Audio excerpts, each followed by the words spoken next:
Hello out there and welcome back to artofdino.com. I've got a good one today where we're going to talk about the 5 beautiful senses while I translate these amazing artworks from the 1600s i600s by Abraham Bosse, French painter who lived till about 1676, i676, and he was awesome. And that last one was called The Earth. This one is called The Ball. It's a dance, but I made the connection and wanted to put that there for subtle reasons. And I want to show you some artwork that is not these two. This one's also the painter. I'm not going to translate these ones in this video, but the ones I am are related to the 5 senses. I just wanted to get you warmed up with Abraham's amazing engravings that are incredibly detailed and absolutely amazing, and speak of a time in France with all those beautiful, amazing buildings when something was going on that we have not been taught about. But these translations are absolutely incredible in reference to the senses, so I wanted you to hear them.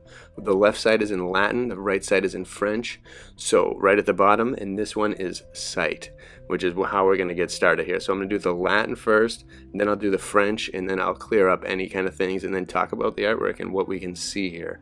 So the left side of this one, for sight, says, "That mind is to the heart, that the sun is the brightest in the world. It is my dear pupil of the sky. He who wishes to see the human image of the mind, let him see the virtue of the crimes that I have seen." So that's, again, these are incredible. The imagery that they conjure up, the style of writing, just the magnificence and the splendor of it, and the magic and the way they do it is, they refer to this as incredible. And I'm not sure what these kind of books' purpose was in this artwork, but absolutely phenomenal. And if you see that little print at the bottom, that's the print of who owns the print. So some guy Alas at the Palace of the Sphere. So that's pretty interesting too. But so the right French side is a little bit different, and it says, "Sight. There is nothing like it on earth or on the waves, to the charms that sight has in its faculties, since it is through the eyes that we see so much beauty, and that the star of the day is the eye of everyone." Very, very interesting, and conjures up a ton of implications. And so, wow. And look at the drawing, the guy, the telescope, the detail of everything. The place is immaculate. The borders are incredibly detailed. Everything is so good. So let's keep going. And I could probably talk about that for a while though, because it's just the way they refer to the sun as the pupil of the sky, and what is it, God's pupil? Who knows, but really astounding visionary imagery in this writing. I love translating things like this from artists that are just beyond fathomability. They really sum up the power of seeing in the senses perfectly. There's almost no other way to do it than to refer to them as like the divine way that they do. And also keep in mind, look at this, the very center where it says the sense, eyes, the sight, and this monster with the cool teeth. Every detail is there. Nothing is spared. These people are incredible. They were from a time that was so sweet. So here we go. Taste. The left side, the Latin. "Whatever sweats on the earth, whatever falls in the stars, all these things trouble me without end. Therefore, by right, sense is king, and I call every man taste." Again, riddles that are just beautiful. The language, everything, the way that they do it is just so good. It conjures up so much with so little. And so the right side says, "The taste," this one is a little, I'm not really totally sure exactly about the beginning of this, but "the taste that the taste without the excess has honest charms." So, or that might just be "the taste without the excess has honest charms." I think that's right. "Let nature take pleasure in reasonable things, and she shows that the luxury of the tables makes us die of starvation in the middle of the meal." So I wonder exactly what that was. I don't totally get it, but I love the artwork, the tapestry in the background, the place that they are, the clothing, even the centerpiece down at the bottom with what is it, like a lion poodle or something incredible, and then fruits around it. The guy with the water can over there, the ladies, the boys on one side, the girls on the other. I'm not sure who the artist and the the back is. Maybe Abraham slid himself in there, but just again, really beautiful, and again, symbolic in a way that I honestly can't even totally fathom. So the taste without the excess has honest charms.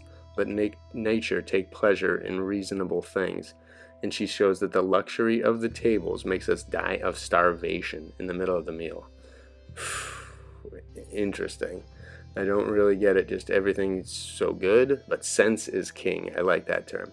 So here we go. Let's go on to smell. If you guys know any of these and have any further insight and are like, you missed something, just put them all in the comments, please. Okay, so here we go. Smell, odoratus. Left, Latin. The flower of the rose with its variegated fruit, pomona, sweet vertumnus, feeds my nostrils with fragrance. True, let the divine fragrance give way to this fragrance, the glory which the chaste takes away to the stars, fragrant with hunger. Amazing. And Vertumnus, that's mentioned there, is in Roman mythology. She is the god of seasons, change, and plant growth, as well as gardens and fruit trees. So let the divine fragrance give way to this fragrance, that of fruit and whatnot. So it's almost like the mirroring, like this world down here is the mirroring of the God's world. Like they almost sense that the gods are watching. They're there, they're out there, they're in the universe, and we're kind of there just here, just in humble honor of them.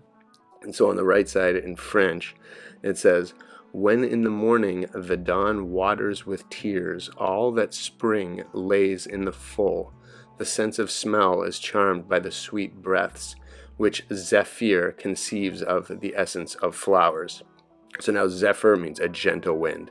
So the sense of smell is charmed by the sweet breaths, which the gentle wind conceives of the essence of flowers, which Zephyr, it's a kind of a capital, so it might be some kind of mythological thing as well, too. But amazing, just, and that captures the morning dew, the smell that you smell in that morning, the sweet breaths, the essence of flowers, everything, especially when the world was pure. And my memories of dawn and dewy mornings as a kid, they used to smell absolutely remarkable. I can't imagine what they smelled in the past distant world that was far more pure, without the nanotech and nonsense going around everywhere, and the odors and toxic garbage everywhere. It must have smelled absolutely beautiful. It was divine and pure, and we missed it. But here we go.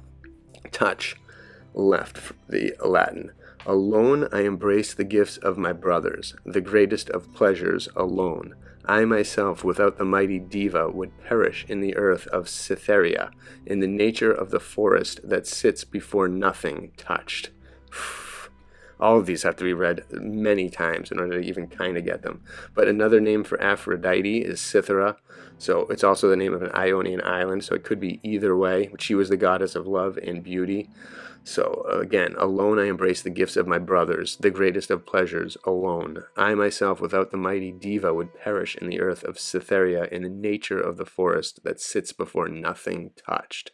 The forest that sits before nothing touched. I wonder if that's beyond our realm or something, or up there somewhere. The right side, the French side, says, although love is born from a beautiful object, the eye cannot yet see a lover.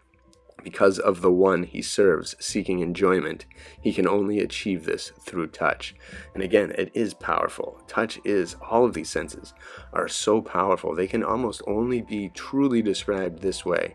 When you describe them the way we describe them, you just, like, just touch, whatever. It's pretty minor compared to this divine and beautiful way that talks about the essence, talks about everything as sacred, everything as perfect.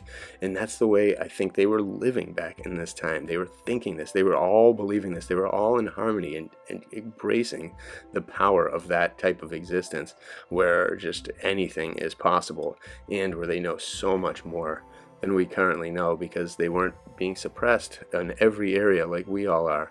They were free to just embrace everything, and they got it. They understood the power of being alive in this world, in this time, in this present. So here we go. And that present is incredible back then, it seems like. So here is sound, hearing, Latin.